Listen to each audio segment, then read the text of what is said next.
Nos situamos en Alba de Tormes. Es el otoño de 1582.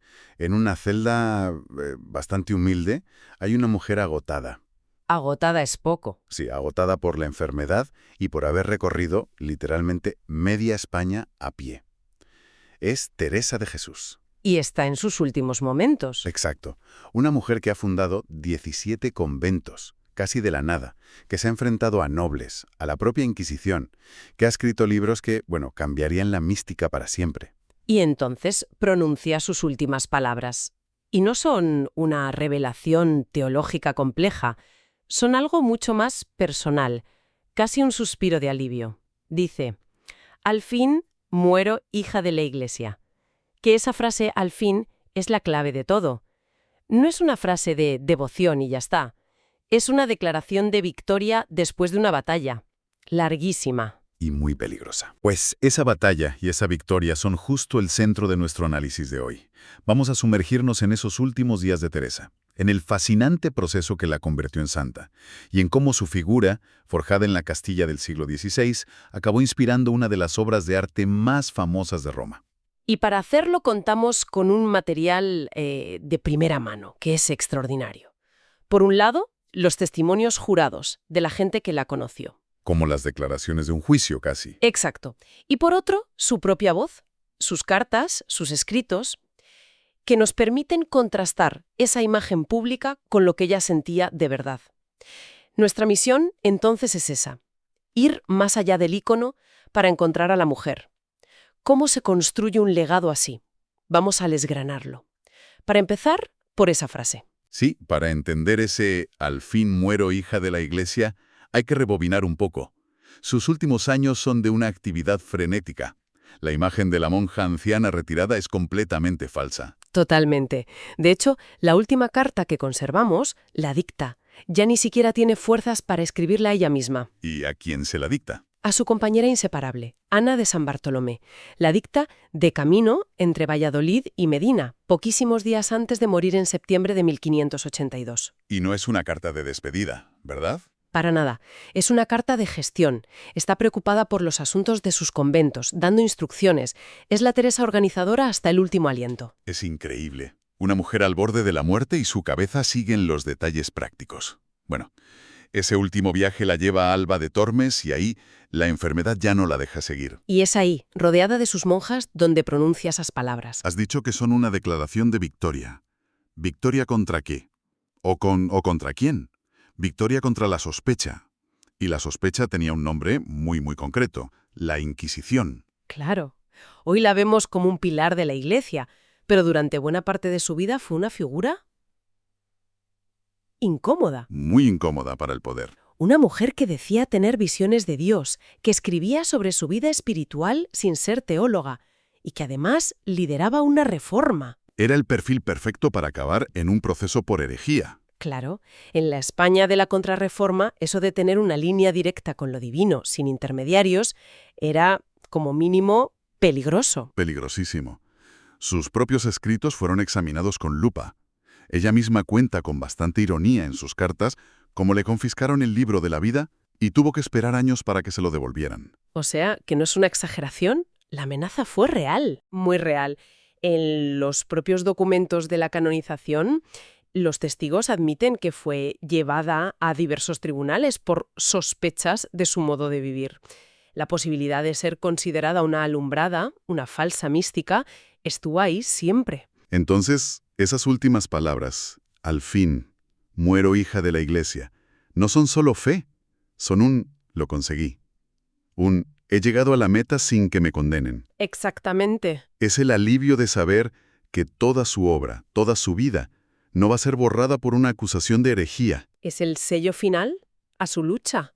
Morir en paz, dentro de la ortodoxia, significaba que su camino había sido validado. Por eso es una frase de agradecimiento profundo, de una paz inmensa. Y es como si ese «lo he conseguido» diera el pistoletazo de salida para que todos los demás se pusieran manos a la obra.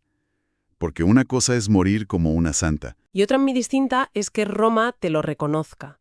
Ahí empieza otro viaje, de papeles, de testimonios y de pruebas sorprendentes. Un viaje casi tan complicado como los que ella hizo en vida, me imagino.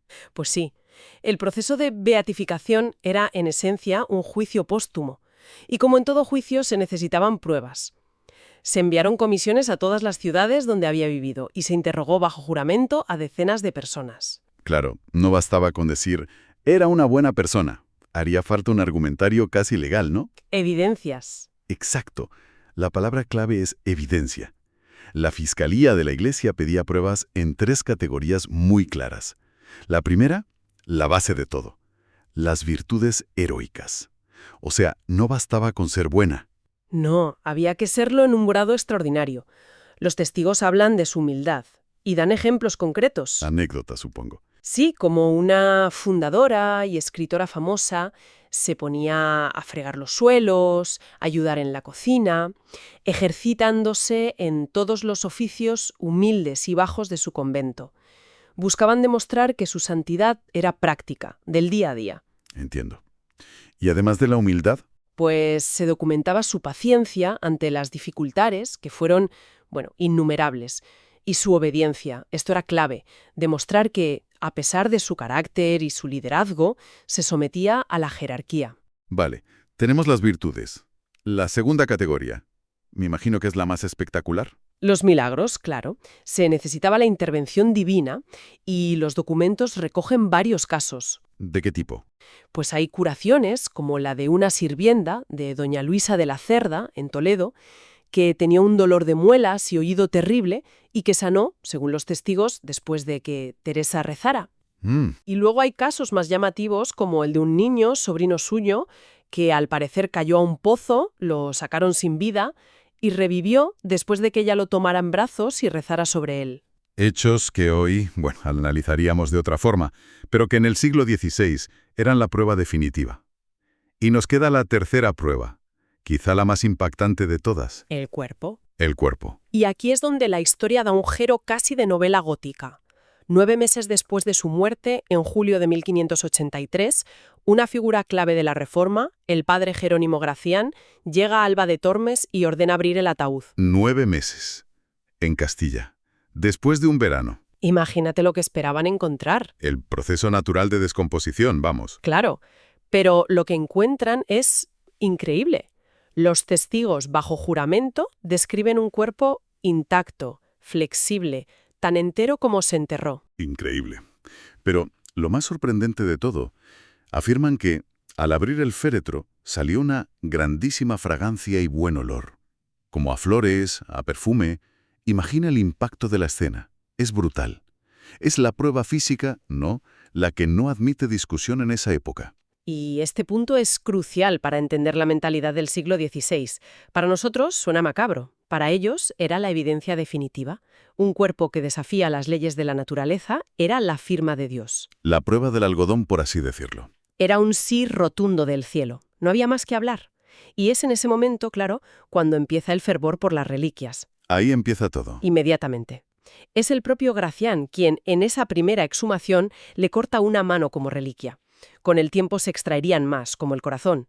Para la gente de entonces, tocar la reliquia era, en cierto modo, tocar el poder de la santa. Así que tenemos una vida de lucha, una muerte que es una victoria y un proceso que la confirma con pruebas. Espirituales, milagrosas y hasta físicas. Pero su legado no se queda en los archivos del Vaticano, ¿no? De ahí salta a un lugar inesperado, al mármol de las iglesias de Roma. Su figura inspira una de las obras cumbres de la historia del arte. Hablamos, claro, del Éxtasis de Santa Teresa de Bernini en Santa María de la Victoria, en Roma. Es una obra que todo el mundo ha visto en fotos, pero a veces se nos escapa su conexión directísima con los textos de ella. Bernini no está imaginando una escena, ¿no? La está traduciendo. La traduce de un texto muy concreto que ella escribió en El libro de la vida, donde describe una de sus visiones más famosas. La transverberación. El momento en que un ángel, dice ella, le atraviesa el corazón con un dardo de oro encendido. Exacto. Y lo fascinante es que Bernini lee esa descripción, se la toma al pie de la letra, pero la lleva a su terreno. Teresa describe una experiencia que es a la vez de un dolor tan grande y de una tan excesiva suavidad. Es una experiencia espiritual, pero ella la describe de una forma increíblemente física. Totalmente. Habla de quejidos, de un dolor que no es corporal, pero se siente en el cuerpo. O sea que, en cierto modo, Bernini actúa casi como un director de cine. Nos inventa la historia, lee el guión de Teresa y usa todo el lenguaje visual del barroco El dramatismo, la luz, la teatralidad. para llevar esa escena a su máxima expresión. La convierte en un espectáculo. Es la analogía perfecta. ¿Y qué tenía la prosa de Teresa para provocar eso? Tenía drama. Ella no describe sus visiones con un lenguaje teológico frío y abstracto. No, para nada. Las describe con los 5 sentidos. Habla de dolor, de fuego, de una dulzura que excede a todo deleite, de un amor que la deja toda abrasada. Es una narrativa de la experiencia interior increíblemente física, emocional. Entiendo. El barroco, que buscaba precisamente eso, conmover, impresionar, abrumar al espectador, encontró en los escritos de Teresa el guión perfecto. Bernini no tuvo que inventar el drama. Solo tuvo que esculpirlo. Y no solo Bernini, ojo. Esa capacidad de Teresa para comunicar lo inefable la convirtió en una fuente de inspiración para todo el arte de la Contrarreforma. De hecho, los propios documentos de la canonización ya dicen que, muy poco después de su muerte, se empezaron a estampar muchos retratos suyos que la gente veneraba. Había una necesidad popular de ponerle rostro. Una necesidad inmediata. Ya la sentían como santa mucho antes de que Roma lo declarara oficialmente en 1622. Entonces, si unimos todas las piezas, el panorama es extraordinario. Tenemos a la mujer, la reformadora incansable que lucha contra la enfermedad y la burocracia. Tenemos a la mística, cuyas visiones la ponen bajo sospecha. Y tenemos a la escritora, cuya voz es tan potente que atraviesa los siglos para ser traducida al mármol por un genio del barroco. Su legado se construye sobre esa doble base. Es indiscutible. Por un lado, la fuerza arrolladora de su propia vida y su obra. Y por otro, ese cuidadoso y estratégico proceso póstumo que recogió, documentó y, sobre todo, amplificó la memoria de quienes la conocieron. Es un ejemplo perfecto de cómo historia, fe, política y arte se entrelazan. Hemos hablado de su muerte, del proceso para hacerla santa, de cómo la representó el arte.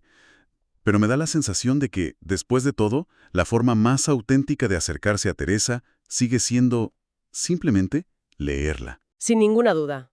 Leerla es encontrarse con ella directamente, sin intermediarios. Sus escritos no son tratados teológicos fríos. Son conversaciones, son cartas llenas de preocupaciones cotidianas, de consejos, de una ironía finísima y de una honestidad abrumadora. Sí, es una voz muy viva. Por eso, la invitación final que nos surge de este análisis es muy sencilla: leerla. Dejar a un lado por un momento a la santa del éxtasis y buscar a la Teresa que escribe. ¿Qué podría revelar la lectura de El libro de la vida o de sus cartas? No ya como documentos históricos, sino como el testimonio de una de las personalidades más fascinantes de vuestra historia.